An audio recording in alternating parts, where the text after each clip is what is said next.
Salam sejahtera bagi semua saudara-saudari dalam Tuhan. Di tengah masa pandemi yang berkepanjangan, yang kemungkinan mengauskan iman dan harapan kita, kami dari Yasperin ingin menguatkan anak-anak Allah dengan program Firman Tuhan di tengah pandemi. Dalam keadaan seperti saat ini, kita memerlukan firman Dia yang menopang segala yang ada dengan firman-Nya yang penuh kekuasaan. Kasih karunia Tuhan Yesus menyertai kita semua. Saudara-saudari yang dikasihi oleh Tuhan Yesus Kristus, selamat bertemu kembali dalam program Arus Hayat Voice. Judul kali ini adalah Membasuh Kaki. Pembacaan Alkitab kali ini diambil dari kitab Injil Yohanes pasal 13 ayat 5 yang berbunyi, "Kemudian ia menuangkan air ke dalam sebuah basi dan mulai membasuh kaki murid-muridnya, lalu menyekanya dengan kain yang terikat pada pinggangnya itu." Saudara-saudari, mari kita lihat latar belakang ayat ini terlebih dahulu. Pada waktu itu, orang-orang yang tinggal di daerah Asia Kecil umumnya tidak memakai kaos kaki. Sepatu yang mereka pakai berlubang-lubang, sehingga kalau mereka berpergian, kaki mereka pasti tidak terhindar dari debu. Setiap kali mereka selesai bekerja, pulang ke rumah untuk beristirahat, mereka harus terlebih dulu membasuh kaki mereka. Mari kita sekarang lihat makna rohaninya. Kotornya kaki karena debu di sini, bukan karena telah berbuat dosa, melainkan karena kaki menginjak tanah, sehingga tidak terhindar dari pengotoran debu. Tuhan membasuh kaki murid-murid adalah untuk menanggulangi masalah kesuraman dan ketidaksegaran. Banyak orang Kristen yang kekurangan semangat rohani. Mereka tidak ada kejelekan apa-apa, mereka pun tidak berbuat dosa. Namun selalu terasa tidak bersemangat, tidak bisa bangkit, dan tidak bisa segar. Ketidaksegaran ini dapat kita periksa dengan hal-hal yang nyata sebagai berikut. Tatkala Anda datang ke dalam pertemuan ibadah, berapa banyak Anda datang membawa hayat? Atau sebaliknya Anda datang tanpa semangat sedikit pun? Berapa kali Anda bersikap positif? Dan berapa kali Anda bersikap secara negatif? Semua yang negatif itu adalah maut. Dalam pertemuan ibadah bukan hanya menyampaikan firman yang memerlukan hayat. Orang yang mendengarkan firman juga memerlukan hayat. Banyak orang yang datang ke dalam satu pertemuan dalam keadaan yang tidak segar, tidak ada semangat rohani. Jika orang-orang semacam ini menduduki persentase yang besar, maka beban dalam pertemuan ibadah akan sangat berat, dan semua orang tidak akan kuat memikulnya. Sebab itu, setiap pertemuan ibadah bukan hanya pembawa firman yang perlu menyuplai gereja dengan hayat. Setiap saudara-saudari yang datang harus menyuplai gereja dengan hayat.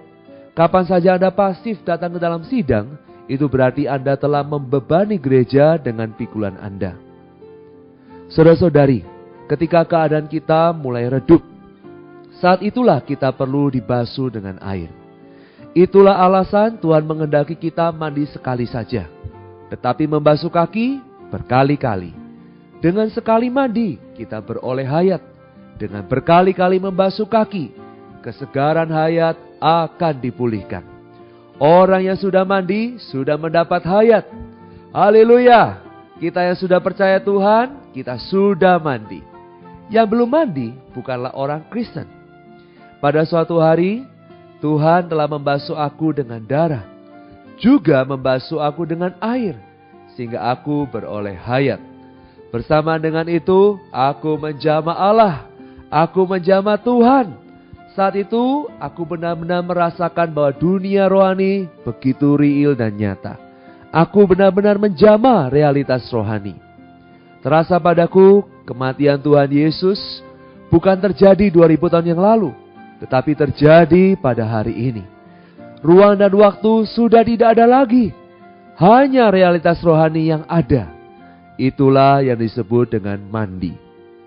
Namun, ada berapa banyak orang Kristen yang telah mempunyai kesegaran itu terus-menerus setelah mandi? Ada yang berkata, alangkah baiknya kalau aku tidak kehilangan kasih yang semula. Yang lain berkata, alangkah baiknya bila aku bisa tetap tinggal seperti hari-hari pertama aku baru beroleh selamat. Semua itu menunjukkan bahwa Anda tidak lagi sesegar pada saat Anda baru mandi. Itu menandakan bahwa Anda perlu pembasuhan kaki. Membasuh kaki akan membawa Anda kembali kepada keadaan seperti baru selesai mandi. Membasuh kaki dapat membuat Anda memiliki kesegaran hayat. Membasuh kaki dapat membuat Anda memiliki kekuatan baru. Membasuh kaki dapat memberi Anda kebangunan rohani. Inilah yang diberikan pembasuhan kaki kepada Anda. Karena itu, saudara-saudari, kita harus belajar saling membasuh kaki. Kita patut menuntut ini di hadapan Allah. Allah bisa memakai kita sebagai orang yang membasuh kaki orang lain. Dengan jalan kita menyuplai hayat kepada orang lain. Untuk menjadi orang yang selalu menyuplai, maka syarat yang mendasar adalah kita harus sering menerima penanggulangan salib. Hayat alamiah kita perlu diremukkan oleh Tuhan. Tanpa ada garapan salib di dalam kita hanya mampu menyuplai pengetahuan, hanya mampu menyuplai dengan peta lidah, tidak dapat menyuplai dengan roh, tidak mampu menyuplai orang lain dengan hayat Kristus. Memang harus dengan air membasuh, tetapi air itu bukanlah air yang ditimba oleh manusia, melainkan air yang mengalir dari sumber hayat. Kalau Anda hidup di dalam hayat, dengan sendirinya ada suplai hayat. Sehingga Anda dengan hayat membasuh kaki orang lain. Membuat orang lain bersentuhan dengan Tuhan. Membuat orang lain merasa kembali segar dan lega secara rohani. Membuat orang lain merasakan Tuhan dan lebih akrab dengan Tuhan. Kita perlu menuntut sampai ke taraf yang demikian. Semoga Tuhan merahmati kita. Mari kita berdoa. Tuhan Yesus, terima kasih untuk firman-Mu Tuhan.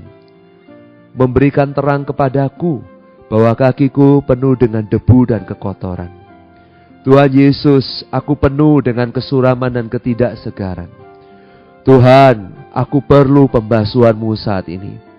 Basuh aku dengan air hayat-Mu, agar aku disegarkan, biar semangat rohaniku kembali pulih, sehingga aku dapat membasuh orang lain juga, dan gereja penuh dengan hayat Tuhan. Semua mulia hanya bagi-Mu Tuhan. Dalam nama Tuhan Yesus kami berdoa. Amin. Demikianlah firman Tuhan. Sampai bertemu di kesempatan berikutnya. Tuhan memberkati. Kasih karunia-Nya menyertai roh kita semua.